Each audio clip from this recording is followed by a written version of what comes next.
Newfoundland in northeastern Canada. At 65, Edward Keane is still hunting. His prey is several meters tall and weighs hundreds of kilos. I see some pups over there, but it's kind of rough. See, we were just looking down there, it was calm as a clock. Yeah. This former fisherman has become an iceberg hunter. Because of global warming, Greenland's glaciers are melting earlier and earlier and more rapidly. Icebergs are now arriving on Canada's coast as early as June. Their water is reputed to be purer, 15,000 years old, before any human pollution. He recovers it to sell in bottles. If you go too close, it's very dangerous. You've got to give the icebergs a lot of respect, especially this type of one. He's ready to split in two again now. The other one is flat. He could be around for a while, but this one here is a danger piece. This is to create a treat for the tourists who have come to admire the new attraction caused by climate change.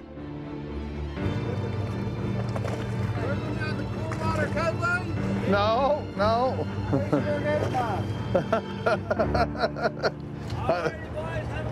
Okay, buddy. Yeah. The danger with an iceberg is that 90% of its weight is invisible underwater. If it breaks, it can sink a boat like Edward's. Look at that.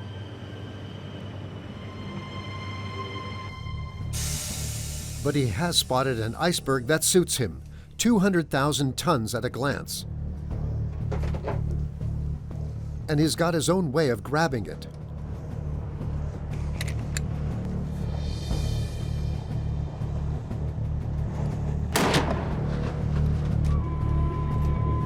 A 2-ton ice cube has broken off. Using a homemade rake,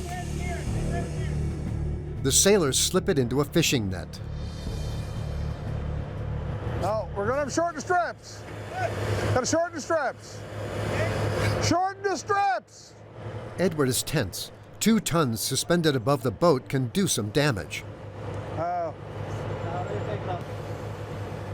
But the ice is also worth $2,000 when he sells it. That's a big piece of ice, boys. However, apart from its purity, there's nothing special about this glacier water, either in taste or composition. Edward has no problem in making money from the climate catastrophe. Besides, he doesn't really believe in the reality of global warming. You know, I'm not a climatologist or an oceanographist or whatever, but it was always a battle. Everything in Newfoundland was a battle. To make a living, boat fishing, some days are beautiful and other days is not good. The ocean is warmer. I don't know. I guess there's something to be said about global warming, but you know, the 40 years that I've been at it, I really don't know. It's time for Ernest and Greg to have a snack. Perfect plates. Both sailors are hired for the season. Bon appetit. Food and accommodation on board. Oh, just like mother's milk. With luxury dishes. As much lobster as they want. Because of rising temperatures, this crustacean, which likes cold water, is moving northwards and proliferating in the Gulf of Newfoundland. So much so that lobsters now sell for just $2 each. That right there should be good.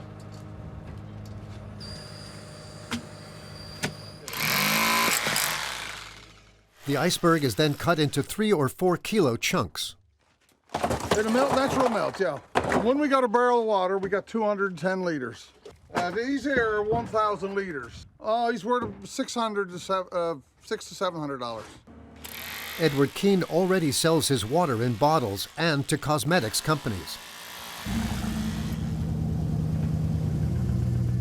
We meet him at the Puffin shop, which is already selling his precious product. Good day, sir. I got a few cases there. And here's the famous bottle. Anybody else want to try some? No, it's Wow. It is good water. Yeah. Anyway. How much are they? $12. Wow. Harvested from 15,000-year-old icebergs. The water is definitely the best water. We've got to check now so many times. We don't add nothing to it, just filters it. Really? Yeah. Okay, how many are you going to buy? what's in a case? I like the way you think. The customer is persuaded, in spite of the exorbitant price of the bottle, 12 euros just for melted ice. A product that's pure marketing.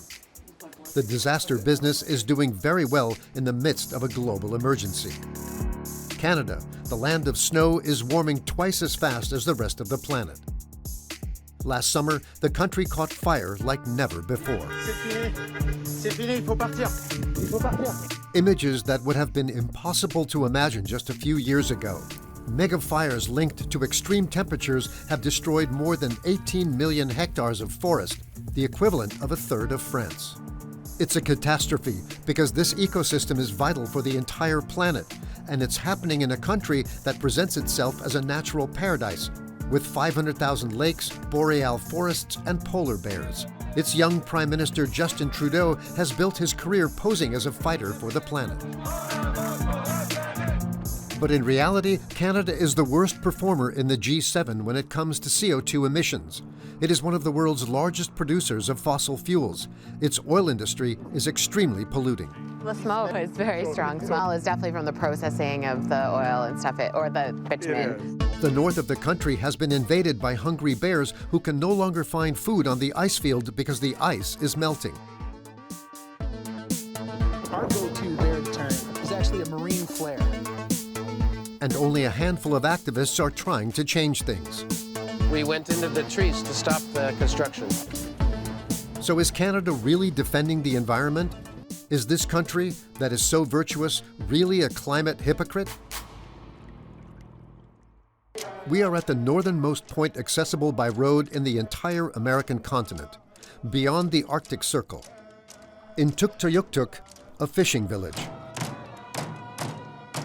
The Inuit, the first Canadians, have lived here for thousands of years, and today they are the country's first victims of global warming. It's the 21st of June, and the locals are celebrating the summer solstice. It's a chance for Deva and the 1,000 local residents to get together. This day represents all the Aboriginal and Indigenous people, where we all gather together and we celebrate and do traditional games. Zion Adam from Tuktoyaktuk for 6 feet 3 inches. Come on, guys. The Inuit have lived in Canada for much longer than the Europeans who arrived 4 centuries ago. First the French, then in 1763, after many wars, the British Crown took control of the country. During centuries of colonization, the Inuit were decimated by disease brought by the Europeans and often displaced and uprooted. We're a strong culture and very resilient, and we feel that as a strong community as we are, we can accomplish many things together. But Deva and her family are now facing a new danger, even more critical. Their village is about to disappear. Higher temperatures and rising sea levels are destroying the natural dike that protects the village. Without it, the village will soon disappear beneath the waves. Okay. Thank you. I'll take the drill. The danger is imminent. Once a fortnight, Deva and 2 scientists sent by the Canadian government come to take readings to measure the speed of erosion. Nice. Yeah. Be in there? You want to? Oh, shoot. You want to pass me the one that's supposed to be in there? Do you want to just take pictures of it? I put that there. It was up there. Oh, it was? Did you happen to take pictures of it before you took it out? It was just right on the thing. That's okay. It was sticking right out of the ground. As long as they were all like not at It all wasn't- in place, no. then, I'm gonna take them with me. Yeah. This island was a lot bigger in the past, but due to the global warming and climate change and stronger storm surges that it's going away even faster. If you can imagine, it's eroding at a few meters per year, 2 to 3 generally. So if you imagine even 10 years ago, that's between 20 and 30 meters of erosion. Could you take a picture of those for me, Diva? Thank you. Underground, there is a bomb that threatens all of them. Permafrost, a mixture of earth and ice that is tens of thousands of years old. The permafrost has started to melt and is dragging the whole landmass down with it. What's happening with increasing storms is that you see like the sediment at the base of the cliff is actually being taken away, and then the ice and the permafrost is exposed, which melts and thaws really quickly. This area is the thinnest area, and so if the island were to breach, it would probably breach somewhere in this spot, and so the whole island wouldn't be gone. And there will no longer be anything to keep the sea at bay. It's an irreversible phenomenon. The village is doomed. There's only one solution remaining: to flee. Deva and the scientists have already started looking for a site for a new village. In keeping with tradition, the young woman is bringing several elders from the community to show them the first sites that have been identified.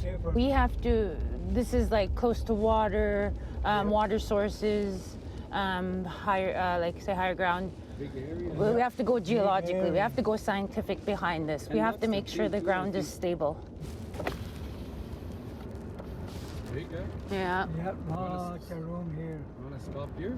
And it's even kind of connected to the, it goes towards the Esso where everybody was talking about. Okay, well, we better get out here. The driver is the man who has been charged by the community with finding a good location.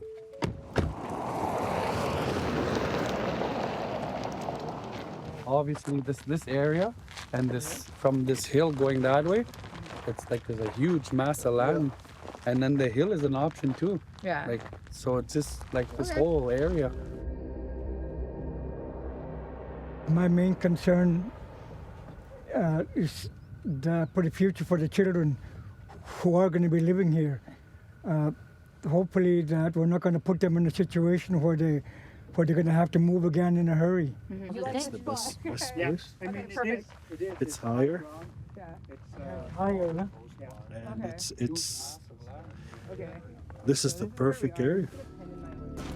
The location is approved unanimously. If engineering analyses confirm that the land is geologically stable, Tuktoyaktuk will be moved here in its entirety in 2 years' time. It's as urgent as that. But in the face of this certain disaster, the country's Prime Minister appears almost perfect. Justin Trudeau is leader of Canada's centre-left Liberal Party, which has won every election since 2015. A better Canada. Merci beaucoup. He is a young man who likes to pose with nature. This is one of those places where it all comes together. And who seems passionate about saving the planet. In November 2015, just after he was first elected, he emerged as the hero of the Paris climate agreements. Le Canada peut faire davantage pour s'attaquer au problème mondial que représentent les changements climatiques, et nous le ferons. Especially as reducing CO2 emissions is a fairly straightforward matter in Canada. A very large proportion of greenhouse gases come from a single province, Alberta. In this province, larger than France, we have come to Fort McMurray, the oil capital of Canada. It is one of the richest cities in the country. Residents here earn an average of 80,000 euros a year. That's twice the average Canadian income. In this vast residential area, everyone lives the American way, like Jennifer Kenneth. Do you want in the garage? Wherever you want to put them. Sure. All the men in her family work in the oil industry. Jennifer, on the other hand, is a housewife who devotes her time to community work. Later today, we'll get a bunch of cheer moms together and we'll all just sort it all out. So, yeah. This is what I do in my spare time. Oh, yeah. No, you're very early, which is great. Today, she's organizing a big sale in aid of the cheerleaders. Oh, yeah, definitely. so she has to sell this huge stock of pizzas. 1,500 to be precise, bought for $5 each. 12, 114. Which she will sell for $10 to local families. Appreciate it. 15,926. Wonderful. Cool. Works for me. Awesome. Thank you. Perfect. Thank you very much. Have a good day. Yeah, you too. Don't forget your gloves. Yeah, you'll want them for the next one. For sure. Yep. Have a good day. Yeah, you too. A few hours later, success. The neighbors are queuing to fill the boots of their cars. 15 items altogether? Okay. We had 56 families order, but then they distribute to others. It adds up very fast. It's very successful. We run it every year. Jennifer has enlisted her 2 daughters, Emily and Annabelle, to help. $7,500 raised for the cheerleaders. In Fort McMurray, no one has money problems. I think so. I think that definitely is like a part of it here is just that we are like a very affluent community. So I think people maybe have a little bit more to give. Thank you. Thanks. Bye, Trista. It's very safe. Like I've never really felt unsafe here. Like it's not a lot of crime, not a lot of drugs. Yeah, cookies. 3 sugar cookie and 2 peanut butter. All right. We don't have like a really high homeless population or anything either, which is really pretty spectacular, right? This wealth is stored on the city's doorstep. Here it is, a huge reserve of bituminous sand. The black sand is full of oil. The white areas are where the bitumen has already been extracted. We're standing on one of the world's largest reserves of crude oil, just less than those of Saudi Arabia and Venezuela. This is the only reserve on the planet to be exploited in the open air. It extends over thousands of square kilometers. This most unusual oil mixed with sand was not extracted until the 1960s. Oil from sand. A vital war industry opens in the province of Alberta, where 10,000 square miles of waste soil yield a new high-grade oil. Experts say there's enough oil in the cliffs, hills, and the surface earth of northeastern Alberta to supply the world's needs for 100 years. It's just dripping out from every cliffside. There's gold in them thar hills, all right, black gold. The deposits are shallow. To access them, the boreal forest had to be cut down. The town is proud of this era, and to celebrate, it has created a museum next to the site. Here you can see the monstrous machines used by the industry's glorious pioneers. Jennifer takes her children there. She meets up with her father, John, 52, who works at one of the oil sites nearby. So do you want to go around? Let's take you this one first. Wow. I don't think I've ever 4 generations of the Kenneth family have made their living from oil in Alberta. You guys know. So when I first came here, your Uncle Rod took me into this one, okay. Which is a giant shovel. What I found really cool about it, because I was really young to it, was I thought, oh cool, you can drive this whole thing, it can maneuver around, it even has a kitchen and it has a bed doesn't drive, and everything. Do you hear this drives and it has a kitchen in it? So can you imagine this moving? Wow. So that's a real change. Oh so my God. That would have been hooked to that bucket. It's crazy. To that. Yeah, oh yeah, you can touch it. This is part of the past, but it's like anything else. Don't forget the past. Yeah. Oil sand is particularly polluting because it is viscous and almost solid, very different from conventional oil, which is liquid. In order to be used, it has to be processed, which requires an enormous amount of energy, as is shown by these images inside the Canadian oil company Suncor.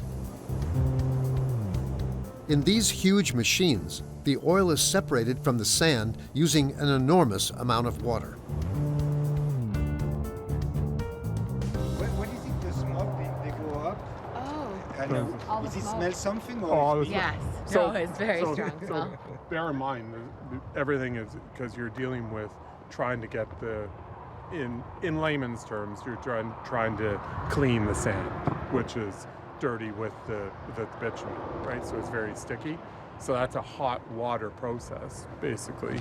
that it goes through. So what you're seeing coming up from the stack, that is the residual from that heat.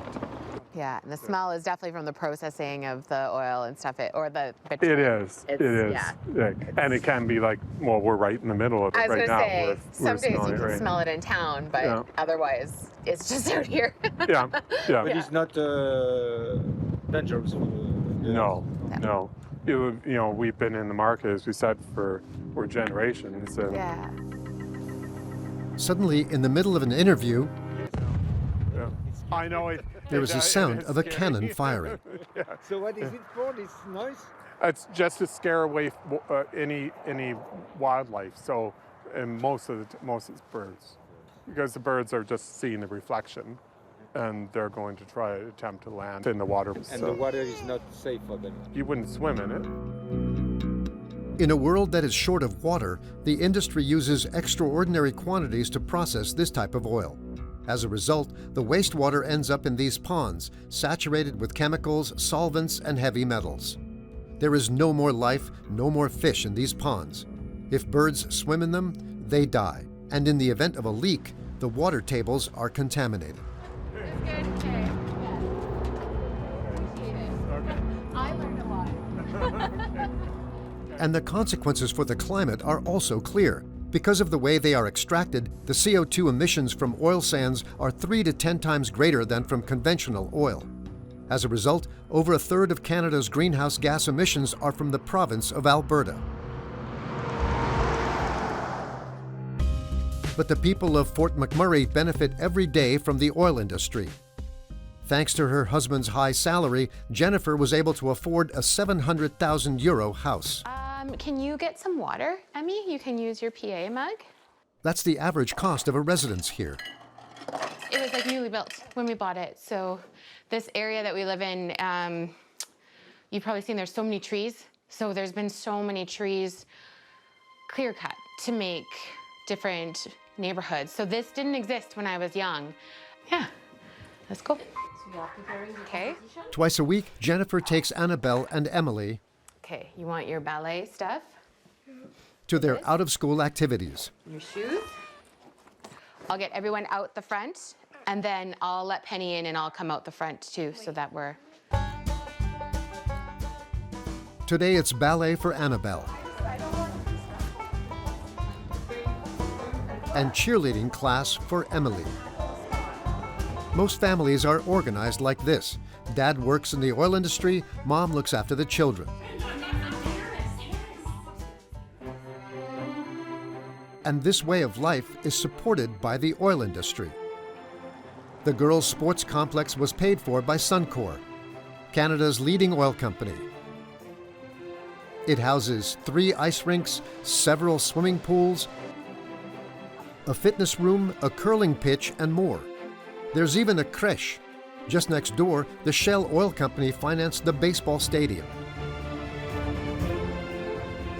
In the evening, Jennifer's whole family can be found at the skating rink built by Centerfire, a group of companies that were the first to exploit the oil sands. Slush? Yeah, Maybe use 2 hands on that. Today, the match is Canada's favorite sport, the one where you're sometimes allowed to hit each other. Oh, man. Oh, no. Oh, no. Now let's get up on our feet, oil brand fans. Let's make some noise for our boys in blue. Here's Danny, Jennifer's husband, who supports the local team, of course, as does the whole audience today. Their name? The Oil Barons. Their motto? We have the energy. Probably just because of, like, oil. They used to have a mascot that was a guy in a top hat that was like a rich baron? Rich oil baron, like a rich guy. Yeah. They just picked something that was around the community, I guess. Yeah. The Kenneth family wouldn't give up their life in Fort McMurray for anything in the world. However, climate catastrophes are happening here too. We meet up with Jennifer the next day on the road that runs alongside the town. When we drive this way, you can kind of see some of the dead trees, or, well, the burned trees. That's where the majority of the houses were affected. This is what the town looked like in spring 2016. Unprecedented wildfires ravaged the region, and her beloved town was surrounded by flames. Jennifer and her family, like all the residents of Fort McMurray, had to be evacuated. It was very scary. Our kids were very young, so we had to take them and leave our home, right? And we didn't know how long we'd be gone for. And in my whole life, we were never scared of forest fires, right? Because we had them constantly. We just had small fires and it just was what it was. I've never seen anything like that before. Like, this whole side of the town was on fire. It was incredible. Like, it was very scary. We were very lucky in it, very, very lucky. Our home was still in great condition when we came home, and it was quite incredible. For the most part, the burnt forests have not regrown since 2016. The violent heat of the fires destroyed even the seeds of the trees. It could take decades for the forest to regenerate naturally, and since then, other gigantic fires have ravaged the country.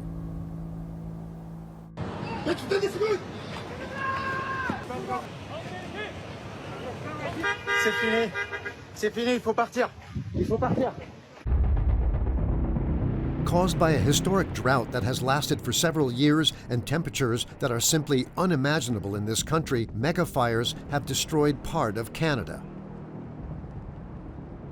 In August 2023, there were 6,000 burning simultaneously.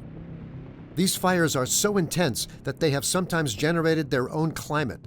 They create clouds which in turn provoke giant thunderstorms and new fires.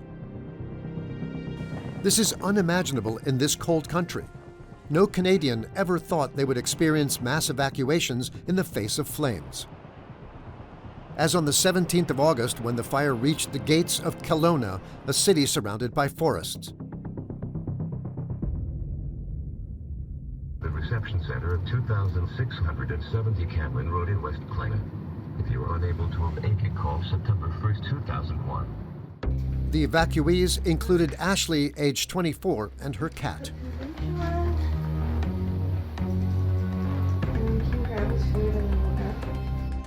She had to leave her flat in the middle of the night,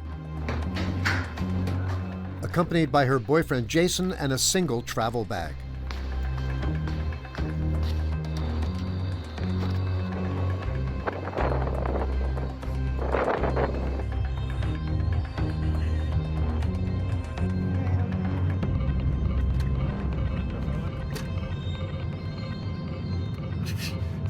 The car went the wrong way.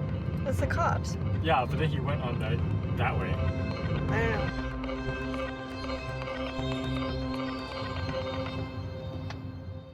That evening, they took refuge at Ashley's parents' house. They have now returned to their flat. Some in their community have lost everything. So they have decided to take action to help the town's shopkeepers by promoting the businesses that were worst affected. Hey, how's it going? Thank you. Hi. Good. Like Cynthia, who lost everything. Yeah, how are you doing today? Better, I think. Yeah, exactly. So. Her house burnt down completely. Yeah, she had to move into her beauty salon. Give me a few minutes. I'll take my camera set up, and then maybe I'll do a quick interview with you. For sure. Check.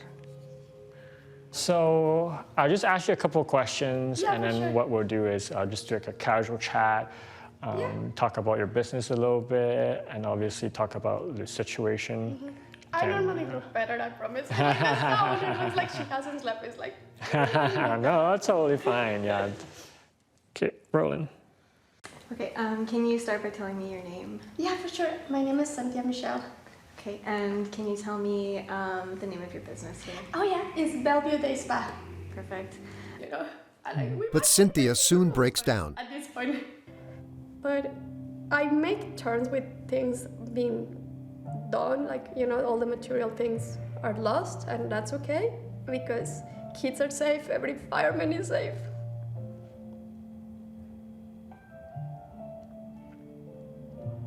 It's okay, take your time. Thank you so much for Yeah, coming. thanks It for was having so nice me. to meet you. Good to meet you too. Bye, honey. Nice to meet you. Stay safe. Hopefully next time we meet into happier circumstances. Yeah, exactly. Everybody's back home and happy, right? Yes. We should happy. Yeah. All right, have a good one. See you later. Thank you. Jason and Ashley go to one business after another. So this vineyard is about 17 years old. It's planted. An hour later, they meet Joanna, who has lost part of her vineyard and all her equipment. Here you can see it more at the top than at the bottom, but these last 4 or 5 rows. Really Wow, obvious. yeah. You can almost feel the fire gaining heat as you come down here if you look at the forest here compared to up above. During the interview, fawns approach, in spite of our presence. Well, luckily the fire didn't affect it, I guess. Yeah, I mean, certainly there's no fruit now because of the deer. Yeah. A very rare occurrence, as they are usually afraid of humans. But their habitat has been destroyed, and they have nothing left to eat. Millions of wild animals are, like them, suffering from global warming. And even the polar bear, the emblem of Canada, is disappearing. In northern Canada, the small town of Churchill is the polar bear capital. Every year, these large animals spend the autumn on the bay before going back to the ice field when it forms. The town has turned them into a tourist attraction. But the problem is that polar bears need the ice to survive, because they feed on seals and other marine animals. But the ice is melting earlier and earlier, and reforming later and later. So hungry bears are threatening the town. They move in closer to the town and to humans in search of food.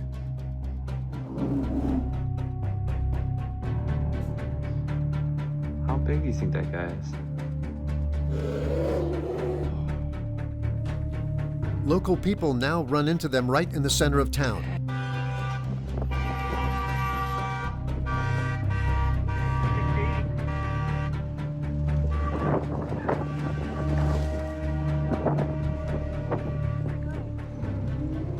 In this video, a bear is chased by the Polar Bear Patrol. Chantal Cadger-McLeaner has been in charge for 3 years. Her mission is to repel the polar bears, because they're now a danger to humans. Here in Churchill, you could look out the window and see an 800-pound apex predator walking down the road. Polar bears are extremely strong. They're able to push, pull, rip, and go right through doors, windows, and walls. So we're looking for any signs of disturbance or destruction. Although it has been several years since a bear attacked a human, the patrol is on call 24 hours a day, every day, and the number of calls is constantly increasing. Last year, at the end of the season, I think we had approximately 140 bear calls in December. So that's after our busy season. Right now, we are just getting into our busy season, and we're already at that number. So bear traps have been set at the entrance to the town to keep them out.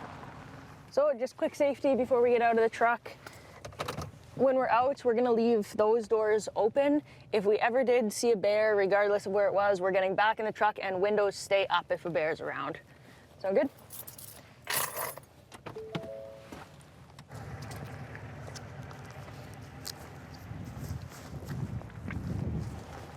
So we check these traps several times a day. As soon as a bear is in here, we're gonna bring it to our polar bear holding facility. Kind of stinks in there. Trap looks good. No bears in or around this area. We're good to keep going on our patrol. When a hungry bear is caught, the town of Churchill has invented a shock treatment to prevent them coming back. It all takes place in this former airport warehouse.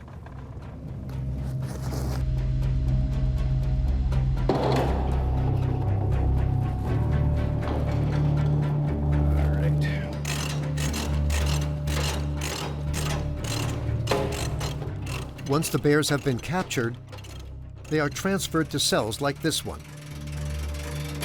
All right, go, buddy. There you go. Go check it out. They are given water but no food for 2 months. They survive on their fat. The aim is that they associate the town with deprivation and have no desire to return. They are then anesthetized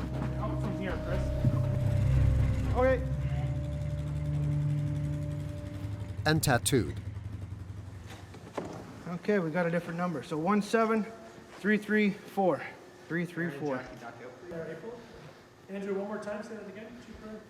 Tooth wear is fairly heavy. She's got them, but they're worn down pretty good. Then measured, labeled, and weighed. 115. You wanted to hold that on the nose there? 18A.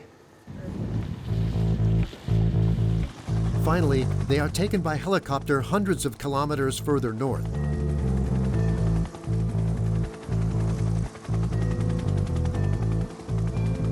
Here, a female bear is released with her 2 cubs.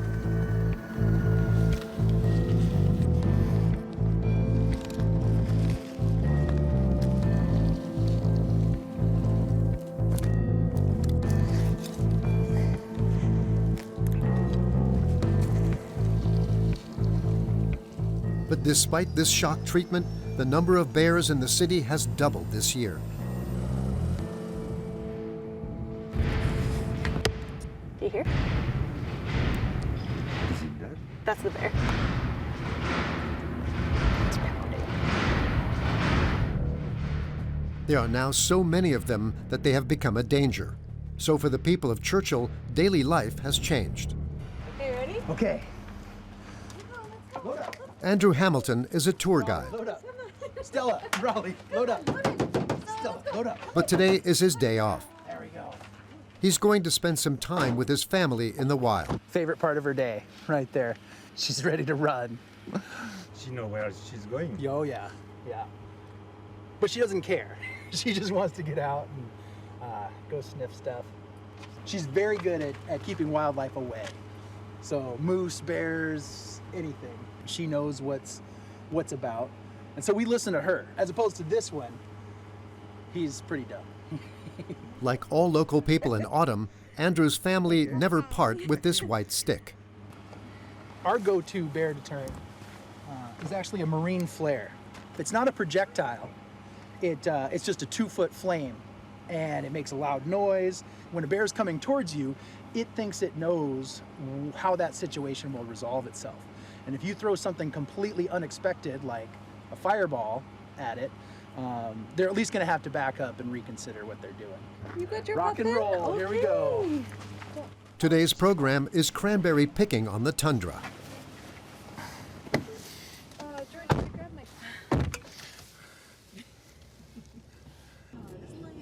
What a mysterious morning. This is the first good foggy morning we've had. As the bay starts to freeze and puts off energy and temperatures drop, we start to have more and more mornings like this. And it is just beautiful. It's worth getting up early. The early morning chill makes Andrew so happy because winter is very late again this year. We're filming in November, and the snow hasn't yet arrived. It always snowed before Halloween, and this year, I'm not sure.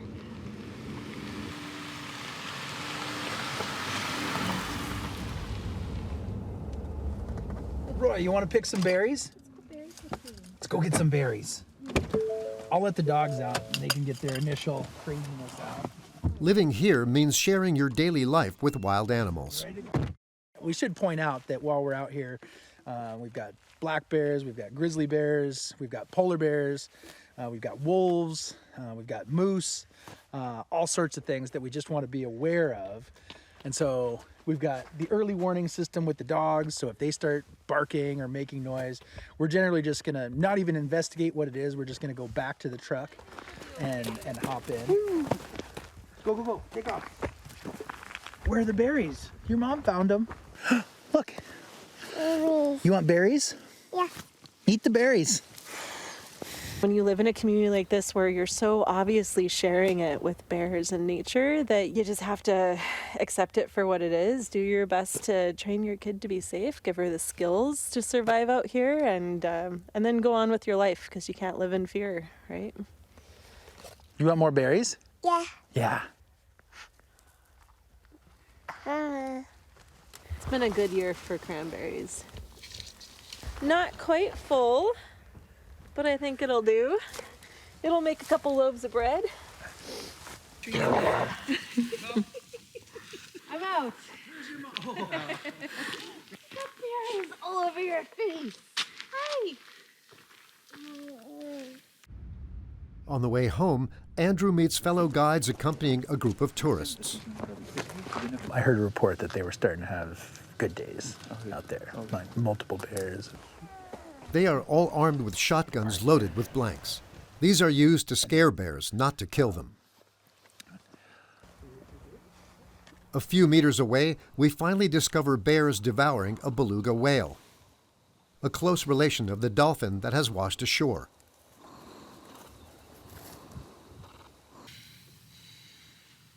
Bears on dry land, an increasingly common sight and one that saddens Andrew, who is frightened by the prospect of their disappearance.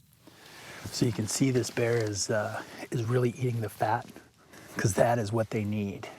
Like, we call them carnivores, but really lipivores would be more accurate in that they need fat. And there's just not a terrestrial source of fat calories that would suit a polar bear. Them adapting to life on land, it's really not possible. Distracted your train of thought, sorry. Population. Go.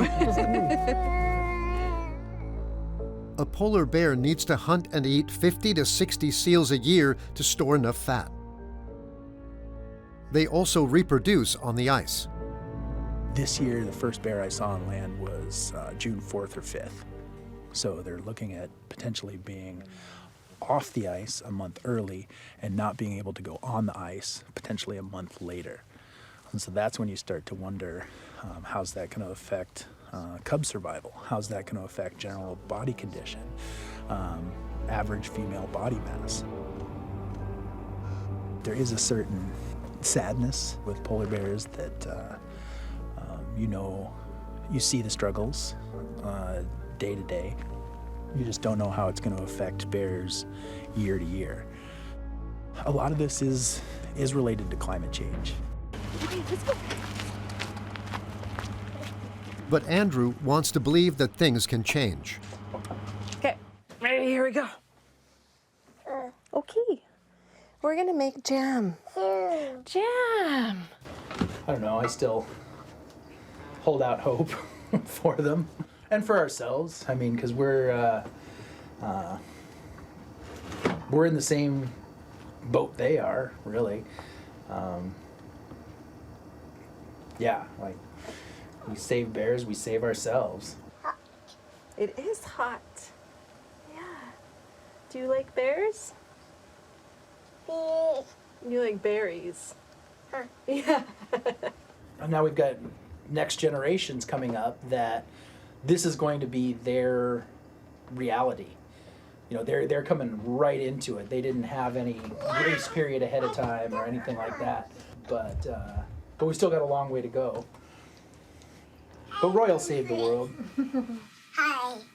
According to scientists, polar bears will have disappeared by the year 2100. Canada, with its huge fossil fuel production, is partly to blame. So why doesn't the country do more to combat global warming? It's all about the economy and jobs, of course. Prime Minister Justin Trudeau himself has recognized this, despite all his promises to preserve nature. In 2017, he received an award at a Congress of World Oil Leaders. Aucun pays ne trouverait 173 milliards de barils de pétrole sous ses pieds et déciderait de ne pas y toucher. Justin Trudeau has even decided to step up production from oil sands. In 2019, he announced the extension of a gigantic pipeline. Aujourd'hui, j'annonce que notre gouvernement a nouvellement approuvé le projet d'agrandissement de l'oléoduc Trans Mountain. The 1,150-kilometer Trans Mountain pipeline will link Alberta to the Pacific. It will enable production from the oil sands to be almost trebled for export throughout Asia. Hey, Trudeau, this pipeline has got to go. Hey, Trudeau, this pipeline has got to go. Yet this threat mobilizes barely anyone, apart from a few pensioners and 2 dinosaurs that day. The environmental movement carries no weight in Canada. Justin Trudeau's promises have filled the space. This is the man leading this little uprising, Tim Tucktoyaktuk, 65, a professor at the University of Vancouver. His fight has even landed him in prison. We can do this. We can protect the planet. He is the only person to have succeeded in publicizing the fight against the pipeline by moving into a tree on the construction site in 2020. Well, dozens of protesters joined a Vancouver doctor camping in New Westminster today in his fight against the Trans Mountain Pipeline expansion, a project Tim Tucktoyaktuk has been perched in several trees.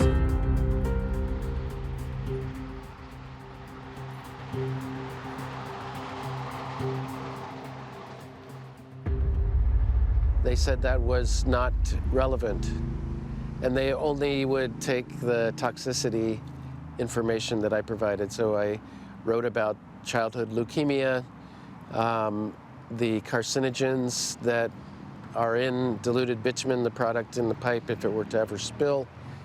And so my 2 reports were ignored. So I was at the end of my rope. I knew how to climb trees. From the top of his tree, Tim Tucktoyaktuk calls out, while at his feet, the forest is felled.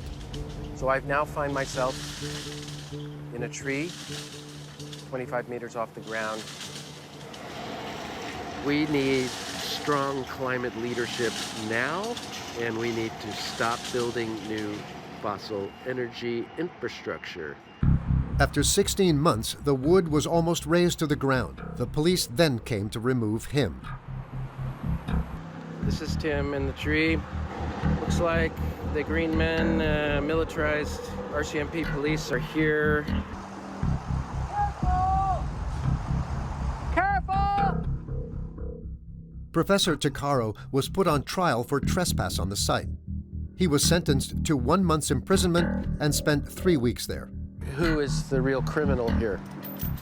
I'm a university professor and a doctor, and I'm trying to save the planet for my children and all future generations.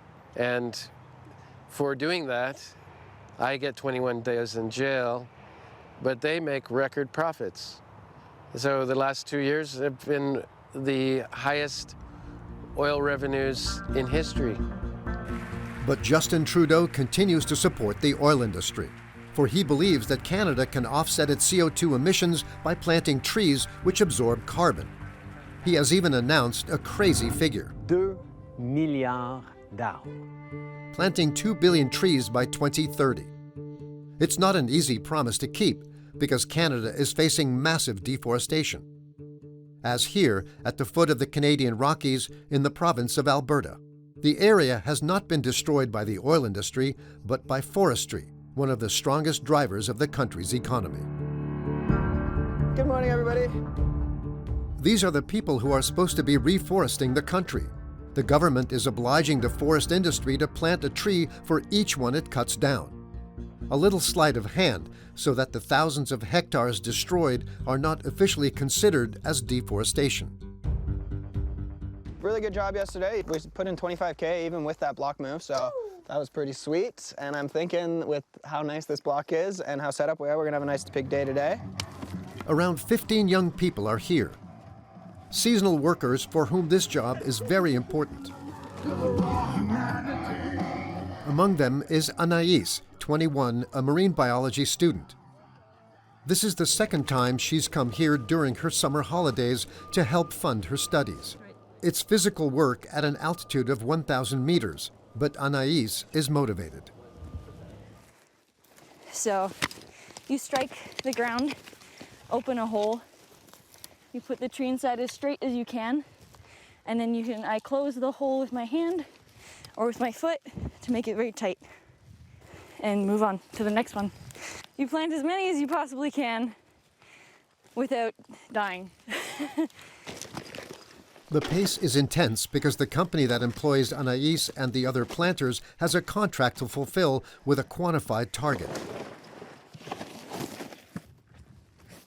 Today, 30,000 seedlings have to be planted.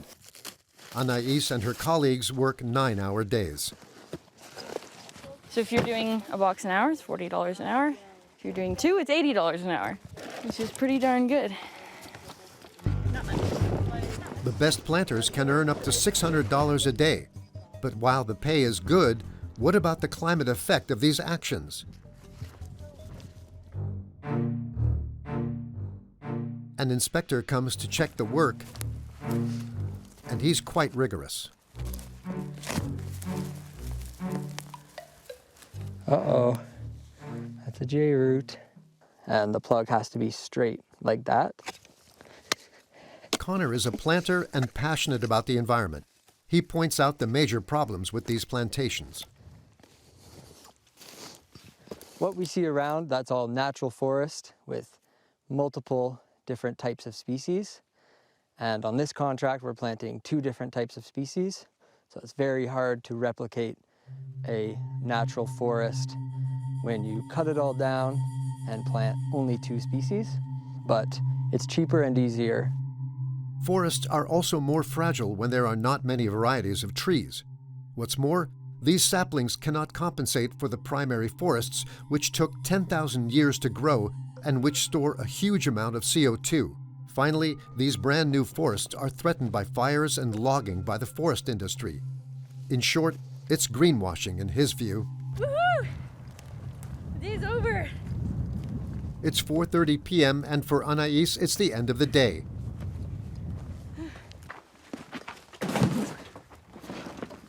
She has planted 2,500 trees. Yep, $380. Are you satisfied? Yeah, that's plenty. That's more than I need. But the planet needs much more. The Canadian courts have recently recognized that the burden of addressing climate consequences will disproportionately affect Canadian youth. Following a complaint by environmental activists, the court ruled that a lawsuit against Justin Trudeau's government for climate inaction could go ahead.